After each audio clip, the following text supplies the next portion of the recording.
So I got to refinish these wheels. I'm just doing a quick refinish on them.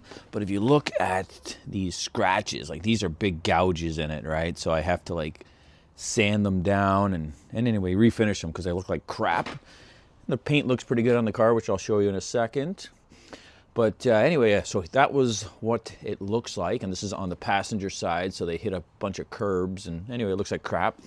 And here's one I just did. And this is also the passenger side front. It's not perfect. You should still see some imperfections there in the aluminum. I sanded it down as much as I could because I could only go so far, or you know, taking off so much aluminum. Gave it a nice clear coat after, and you can see looks a lot better. The other side wasn't bad, but of course they still are off-colored and discolored, the aluminum. So I will give the other side a sand. I'll show you now in a second inside. And one other thing is, yeah, you can actually see it on the sidewall too. The tire is cracked, and then on the edge here, all the way around. So these tires are shot because of the age on them. And I'll see if I can get a date off it here. I think this is the date here, but it's 11/16, 11th month of 2016. I think that's the date of manufacture on these. I don't see any other thing, but of course this one too, it's all cracked on the outside too. So here's the other wheels. You can see the difference in the center caps compared to the actual wheel. And they're not perfect either, but they're a lot better. So I'm gonna pull those off and redo them obviously also. I guess it's better than spending $600. And I did the paint. So the paint looks pretty good. It's not perfect, obviously it's an older car, but I polished it all up. It looks actually fantastic. I can't wait to get it outside. It's been a week or two. Of course, you could see on the roof, it's got a lot of blemishes, the paint. Super shiny, super smooth. You can just run your hand down it. Yeah, it's like glass now. I did like a 2-step paint correction on it.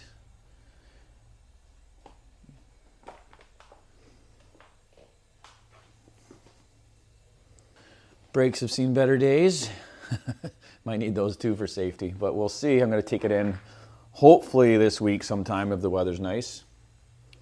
But yeah, you can see the paint just looks so much better. The clear coat was getting old here. You can see it on, yeah, you can see the clear coat starting to go, but anyway, not the end of the world. So now I'm just going to tell you what I used to detail the car and the wheels.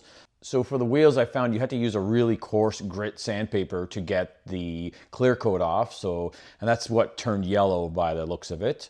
So that was a 60 grit. And then I worked my way up to a 2000 grit wet sand. And I gave it a clear coat. I had to get right down in there where all the brake dust got caught in between the wheels. But anyway, that was a lot of work, but I think it was worth it at the end of the day. Now, as for the paint, I did my research, watching lots of YouTube channels and YouTube videos. And it was tough to kind of narrow it down to which products to use, but I wanted to keep it simple, and I've never really detailed a car in depth like this before. So yeah, it was kind of tough deciding, but this is what I used, and I like the results, and it's pretty simple. So of course I started with a complete washed it down, a foam bath, whatever you want to call it. I used a foam cannon actually. And then I used a medium clay bar from Chemical Guys. Any clay bar is good. And gave it a good clay with the clay luber. Here it is. It's hard to get clay lube actually, and it's pretty expensive, but I use this one here. It is what, CarPro Immobile Lube or whatever it's called. And of course you do need the clay luber. The car has to be inside. You can't do it outside because it dries so quickly. You'll be fighting the sun out there. After giving it a good dry with the drying towel, I did use the Griots Garage correcting cream. And yeah, I did my research, and this seemed like the newest and best thing. And I used a correcting pad, which is this one here.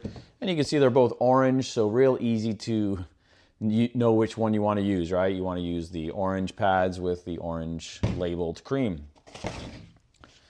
So gave that was a lot of work, but again, worth it. Got most of the swirls out. Paint's not perfect, so it really didn't matter. I did end up actually buying this or getting this for my birthday. I can't remember the exact price on it, but it is the Griots Garage orbital polisher. So it's supposed to be foolproof, so you can't burn through your paint like a professional one, but it is a really good system and a really good tool here, so I like it. So after that, I did the complete polish from Griots Garage, and yeah, I liked how this worked. Real simple to use this one, a lot less work than the correcting cream, and I used the black polishing or finishing pad as you see there, so pretty simple to make that decision. And yeah, I gave it a good wipe down after. Results are, I was really happy with the results. First time ever polishing a car to that level. I have used other polishes, turtle wax stuff in the past, but you know, just put it on with a rag and wipe it off kind of stuff. Then lastly, I was going to ceramic coat it, which I still might, not a big deal, but I wanted to go the easy route and try this ceramic coating, or I should call it the ceramic spray coating from Turtle Wax.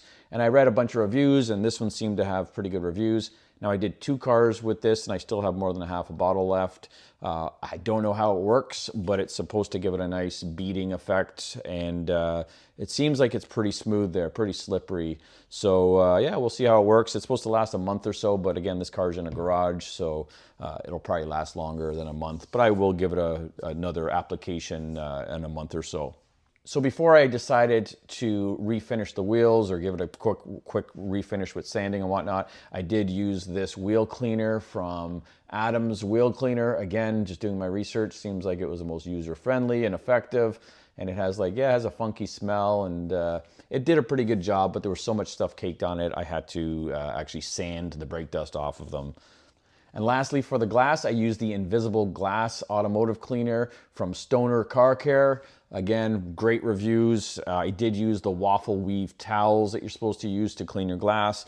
Now, one thing I did learn was the towel is so important when cleaning glass. I've cleaned lots of glass on cars, and you know, you're streaking it over and you're trying to use these crappy microfiber towels that aren't made for it.